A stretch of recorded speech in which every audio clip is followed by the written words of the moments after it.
It's my time and it's my time, my time, my time and this we get raw. It's my time to spit, my time, my time, my time to spit, we get raw. Hi, I'm Stan Collymore and you're watching YaRAW. Hardcore opinion, hardcore analysis on Liverpool Football Club, everything Redmen, all of the time. Come on! Get in! What a way to start the show with such energetic introduction by the former Red Stan Collymore. I only wish I would be able to, infuse the conversation about the drab draw that we had against Southampton with so much energy. But it's really, really fucking hard. And let's get to reactions from all of you guys. And you can see how everybody has one consensus. This draw was very disappointing.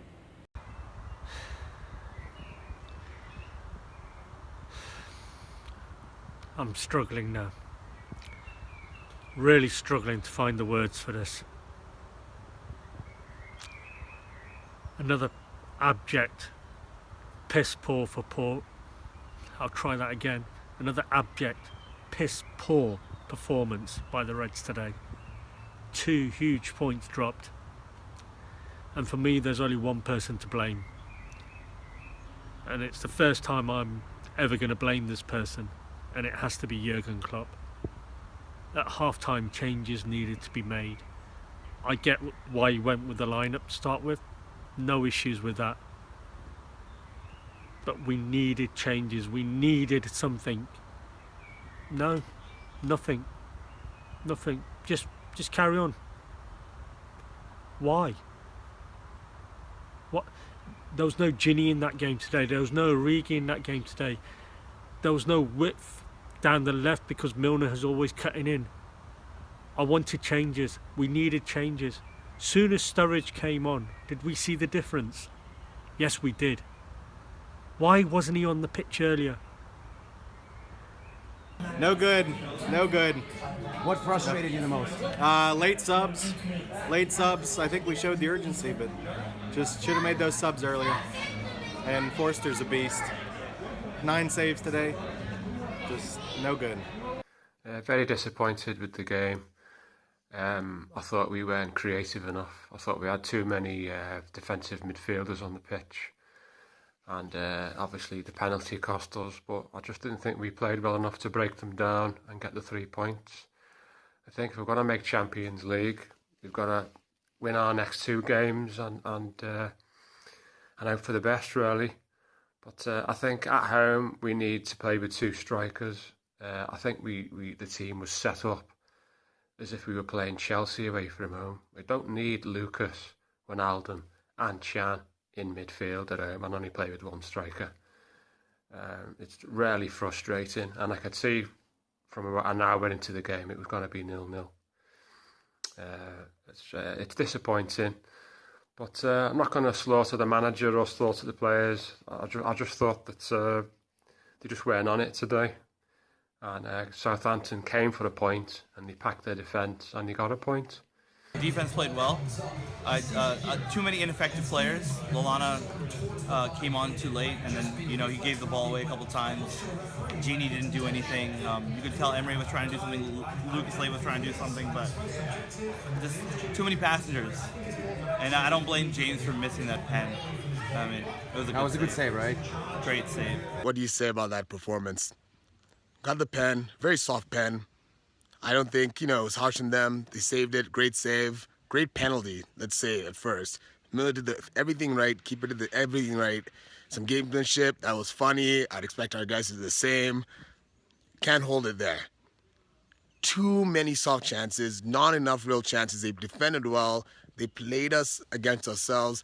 Klopp needs a plan B. We've talked about this 1,000 times. When Origi comes into the game, when we lose Mane, we still resort to the same tactics where Origi is only functioning in the 4-4-2. It doesn't work when Mane is not in the team. If we don't have a fluid 3, it doesn't work. And when you have center forwards like Origi and you have center forwards like Danny Stir, you need to revert to a 4-4-2 or at least push the ball up to them at a quicker rate, which doesn't happen. By the way, that brilliant analysis right there is the first time that I have the glorious African continent on my show. Adeke, the former New York Red who now moved back to Kenya, to his homeland, with some brilliant analysis. I mean, it's really hard to disagree there with everything that people said. It's a combination of, I would say, mismanagement. There could be questions asked about whether Klopp should have started Sturridge and should have come up with a different lineup. One of the points made there in the reactions. But nonetheless, I think the subs should have been made much earlier. And that's the plight that we have been suffering for quite some time. I don't know what the problem is here with Jurgen Klopp, that he doesn't want to change things. Technically, it's a 0-0. It's not broken. We're not trailing. So, you know, the logic of trying to fix something that is not broken would apply here. But it was broken. We could not create chances. We could not score goals. It was 0-0. And we had to infuse some of the creativity and pace into the matter, especially considering that Gini Wijnaldum was non-existent in the game. And you know that I love Gini. And you know that I think that he is second best signing of the season. But nonetheless, he was absent in that game. And Origi, you know that I love him too and I want him to stay, but he was not the kind of guy for this game. And the previous show, by the way, I want to thank you all for that previous show. It got good hits, and moving forward, I'll try to do something like that, but I'll get to that a little bit later. But in the last show, I said Sturridge needed to start. And even I ran a poll this time asking whether he should start against West Ham United. The overwhelming majority, 91% of almost 500 people said that he must start. Please, Jurgen, please, please, please, please start Daniel Sturridge. Especially if the rumors are rife and the rumors are true that he's gone this summer. Man, he came on and he just made the game so much better. Yes, he did not score. Yes, we could not break the deadlock. Yes, Jurgen was right to a certain extent about us being unable to play effectively against 10 men at the back, which Southampton were playing more or less the whole game. But please, is there any more evidence that Sturridge is the man to lead the forward line in the last two games? I mean, come on. Origi did nothing in this game. Nothing. Fuck all he did in this game. And I love the guy. I think he should say, but he should have come on later if we were like 3 up or 2 up to just contain them and probably, possibly score more. Sturridge was supposed to start. And he has to fucking start against West Ham United. See? Energy is here, but it's still a massive frustration. But nonetheless, guys, moving forward, considering what happened in the last show, I will try to bring something special in every program that I make. Last time we had David Fairclough and the beautiful Melissa Reddy. This time I'm turning to a short but very effective comment from the mighty and the great Simon Brundish, the master of stats and swear words, with his post-game reactions. Fairly boring there. What can I say? We seem to set up to not lose the game, which is just bizarre at home against Southampton. But we haven't created anything against them for 6 games now. They out-big chance us. They did again, missing a penalty. What can you do? Set up, hoping to get some magic at some point, and it didn't quite pay off. We got a penalty. Missed. Ironborn can't get them all. I mean, it's really hard to disagree with Simon there, and it's really hard to disagree with anybody on the show so far. It was a drab affair. But you know what? Not even the result itself, which is upsetting me the most. But again, and this is something that's been lasting ever since I started making YaRAW 11 episodes ago, the roller coaster of our Fume. Yes, there's a lot of things to be unhappy about it when it comes to Southampton game. And again, I don't want to sound like, an overly positive knobhead sitting and trying to instill some sort of optimism into you guys, into our fans. But listen, going as far as saying that Jurgen Klopp's dry pitch comment was an excuse for the drab draw that we had against Southampton. Are you fucking serious? Yeah, I mean, I know a lot of people that I respect, that I think are truly smart people, fell into the same trap and actually went with comments saying that, the dry pitch was an excuse. It was a Brendan-esque thing that Klopp said. Guys, I beg to differ. If you watch the press conference, the whole thing, I don't want to defend Jurgen Klopp in this case, but listen, he explain particularly why the passes were going wrong. And if you ever played football in your life, you would know that the pitch has to be moist, at least a little bit, for the ball to be moving, with a better pace and better trajectory. It wasn't. It was a dry pitch. It was a comment made about one particular aspect of the game. And in all other instances, he made absolutely fair comments about playing against 10 men at the back, about appalling refereeing, which was appalling.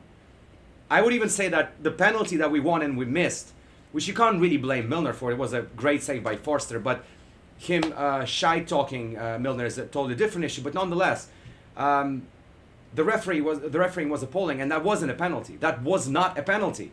We can feel lucky that we got it, but we missed it. So, a sort of vindication happened here. I would have taken it if it was scored, obviously, but considering how many decisions have gone against us this season and all the seasons before that. But nonetheless, Klopp made some really sharp and down to the point comments on this game, but everybody thought, fuck yeah, the dry pitch. Yeah, he's finding an excuse and he's Brendan. And you know what's even fucking better? Or better, I should say. A number of pundits, including the BBC, actually fucking tried to compare Klopp's record with Brendan Rodgers. Yeah, they fucking did. Yeah, they did. Not too much analysis about the fact that Brendan Rodgers had Luis Suarez, Raheem Sterling, and Daniel Sturridge all in fucking scintillating form in his first 2 seasons. And we remember what Klopp inherited, right? Benteke, Skirtle, many other passengers. Milner, as much as he's doing a supposedly great job, although it's not a really great job. But you know what I mean. It's just appalling, mates. It just hurts me even more than the result itself.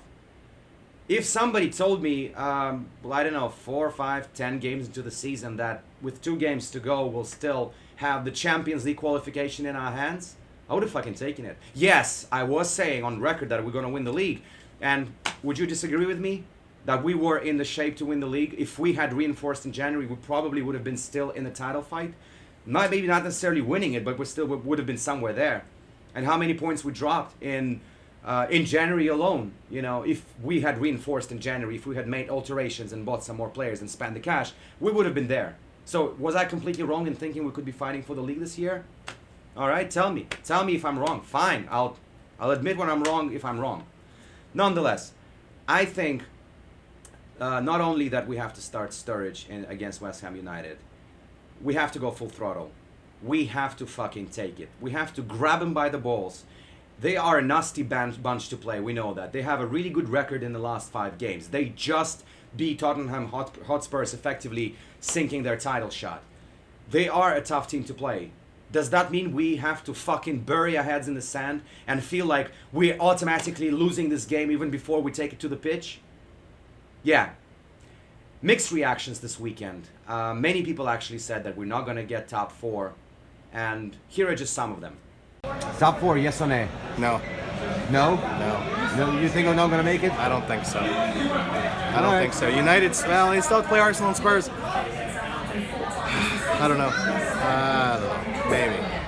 All switch to right, maybe. that's better. That's better. I think we're gonna miss top 4. You think we're gonna miss top 4? Yes. I don't know what I'm gonna say. Will we finish in top 4? Yes or no? Yes. So you see, there are obviously people who doubt our top 4 chances. There are people who say that we're gonna take it. But David Fairclough last week on my show said that we have a fantastic chance. I still think as well that we have a fantastic chance. And I want to leave the otherwise boring and fuming show with a little injection of positivity. The question that I asked to all of my contributors this week, whether we're going to get top 4. And here are the reactions. Jesus Christ, Liverpool, for once in your life, just get the job done. And Jurgen Klopp, there's one thing for next season. I don't even care about signings. Just get a goddamn plan B. I still believe. I know we can do it. Got a massive game against the Hammers coming up next. We have to win now. No 2 ways about it. And I think we will. I believe we will. We will win. You've got to believe, people. We can do this. It will happen. Come on, Reds! So onwards and upwards onto the next game. Take it on the chin. Move on. we're still going to end up in the top 4 because United are going to screw it up because they couldn't care less. So what can you do? Up the Reds.